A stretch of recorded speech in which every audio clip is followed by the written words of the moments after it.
Hello friends, this is Moy again from Rizwan's Kitchen, and today I'm going to show you one of the most popular street food that you'll see in India, Pakistan. Is the chaat, the papdi chaat, made with the garbanzo beans here, and then some people add potatoes to it too. I don't because I just like it the way it is, and it's one of the recipes that I have always craved since I was a little kid, right? So it's something that I enjoy very much. The flavor is amazing. Um, Various different ways people make this. So I don't know if I am just going to be extremely authentic as other people, but this is the flavor that works really best for me, and my family loves it. And today I'm going to show you how that is made. Hello friends, so again this is Moin from Rizwan's Kitchen, and then this is just wanted to kind of show you how the chickpeas are done here. So basically we took about 2.5 cups of chickpeas and then soaked it in about 8 cups of water overnight, and then in the morning I just took that water and then I boiled it, just put it in a pan and then boiled it, and then just tried to get this consistency. So as you can see, this is so nicely soft, and it's basically done here. So the rest of the spices, so that was the chickpeas, right? So this is how you prepare the chickpeas. If you do get them in a can, they actually do come kind of like this, but you still may want to boil them a little bit, but do save the water. Do not let go of the water here, because that has all of the flavors. So moving on to the next, the spices that I use is I have about a teaspoon of the chili flakes here. I have a teaspoon of dried mango powder. I have just a full teaspoon of cumin powder. I have a little bit over a teaspoon of the red chili powder. This is really something that you can adjust if you don't like a lot of heat. You can just adjust that to maybe half a teaspoon, or to your taste level. And then I also have coriander powder, about a teaspoon. And then I also like to add a little bit of the cardamom powder right there, just for that, that enhanced flavor that cardamom gives us. Most people like to use, maybe instead of cardamom, they like to use Chinese salt, also known as MSG. I don't do that. We just like to stick with the cardamom powder for the flavor. Then about a teaspoon of salt. Obviously, we'll adjust that as we are cooking if it's not to our taste level, but you can just kind of adjust that to your taste. So later on in the dish, but to start with, you just want to have 1 teaspoon. And this is if you have the chicken powder stock, or this cube here, just use that just for again adding the flavors to your dish here. So and then about close to a teaspoon of the pink salt. So that's all basically what we need for spices. And then let's get to making the dish here. And then I also have some chopped onions. I'm gonna use some of this for initially to add some to the dish, and then later on they're gonna be used for garnishing. I have about 3 green chili peppers here. These are not as spicy, but so that's why I used about 3 of them. But if you get something that's that has heat to it, just maybe use a few for the flavoring. And then just a little bit of cilantro here, just to add to the dish here. Obviously, this is not just for garnishing. We'll have that later, but that's all it takes. And then you got the 2 empty bowls here that are going to be ready to go once we are done preparing this dish. And yeah, so let's get to it.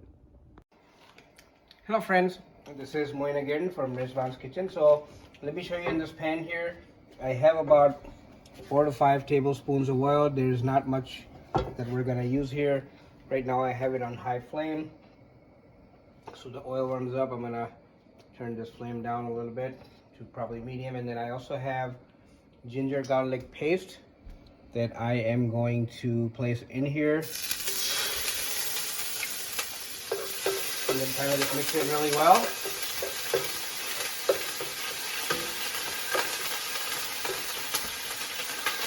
And basically while that's doing that, I'm going to take all of these spices and I'm just going to put it in there.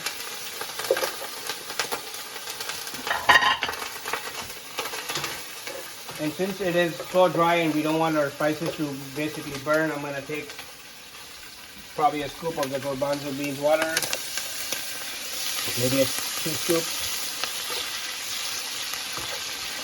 and then really just mix the spices really well here.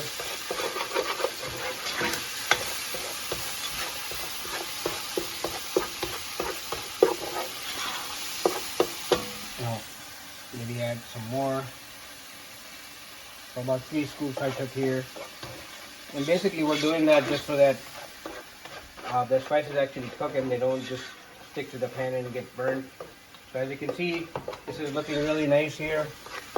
The ginger garlic paste and all of the spices that we took here. Place it in.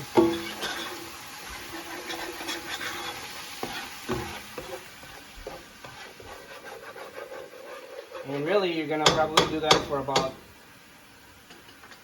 60 seconds, about a minute, minute and a half. And these should be really good to go right now. So what we do here then is we take the entire bowl of the garbanzo beans and the water, and we're going to add it into this dish here.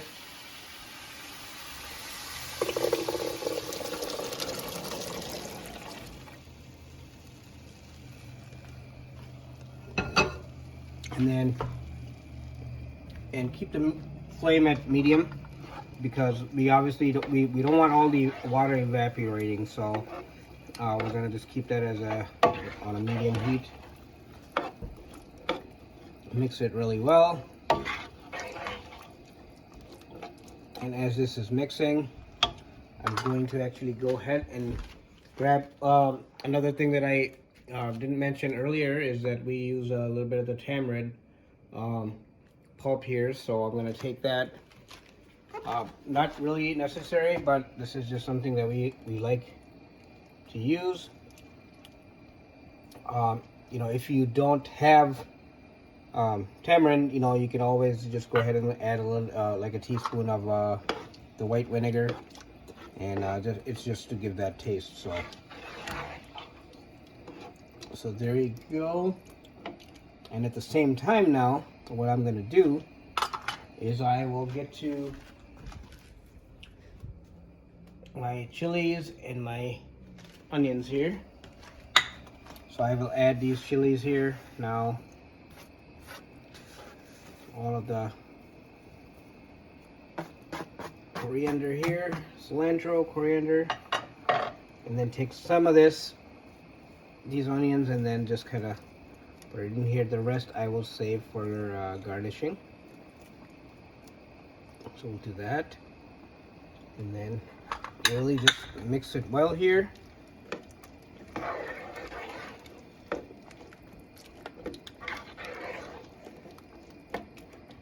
And at this point you can basically just let the heat come down a little bit more, keep it on low now, and then let this dish work. So we'll be back and show you how that looks when it's, you know, when it's bubbling a little bit. We basically don't want the heat to be so high where all the water evaporates. We don't want that, because we still want the water in there. So let's just come back and see how it looks in about 5 minutes. This is Moin at Rizwan's Kitchen again. So as you can see that the Cholay Chaat is done, and we have some people here waiting for it. So let's just show you what it looks like after it's done. So with the last step, I basically put a cover on it and we let it cook on low heat for about 5-10 minutes. And basically, if you see now, the steam is still coming out here. This item is done, and I'll just show you how I basically serve this. So really, as you can see, not too oily. It's just the water and the flavor of this. And basically I will just put it in here, you know, basically just like this. Fill it up if you want. And then I have some little bit of garnishing here. Put some onions, a bit of tomato, and some don't like the tomatoes, you can skip all of that. And some cilantro here. And then this is basically, this is a chaat masala powder. So let me tell you a little bit about this. We don't make this at home, but you can find several different brands making the chaat masala, which is just a mixture of spices that just enhances flavor, gives it a very unique taste. We happen to like the Everest brand, but there are several others that are just as good too. So yeah, so what we're gonna do is we're gonna take a little bit of that, and then we'll kind of sprinkle it in here. As you can see how that nice that looks now. And then the main item here is the crunchies, the pappdi, Pappdi, pappdi. So we'll do that. And there's a recipe to make these too. We don't have it on our channel, but you can find it on YouTube. And then really, you know, I use this at home, and then if there's any other crunchies, I've actually used the chili cheese Fritos on there too. So really, you know, the pappdi is really nice because it's how you make it. It's really nice. It has its own flavor, but then you can add anything else to make it crispy. So now here's your Cholay Chaat right here. And then let me take a first bite here. Let's see how it tastes. You know, I haven't tasted this yet, so let's try it.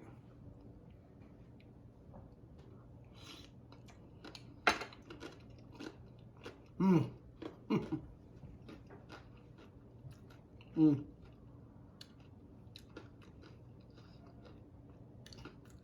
I feel like that 12-year-old kid who used to walk up to the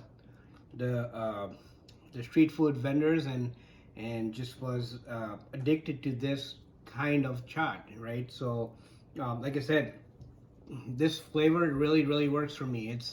It reminds me of my childhood, and the spices that are in there, they're not too, it's a very flavorful dish, not too spicy, but it just has that flavor with all the ingredients that we've added here. Obviously, like I said before, people make it different ways. They have their own ways of making it. There's authentic ways, non-authentic ways, but the spices that I use, this is just so amazing. I mean, I can't believe that I'm just going, when I put this in my mouth, I feel like I'm that 12-year-old kid.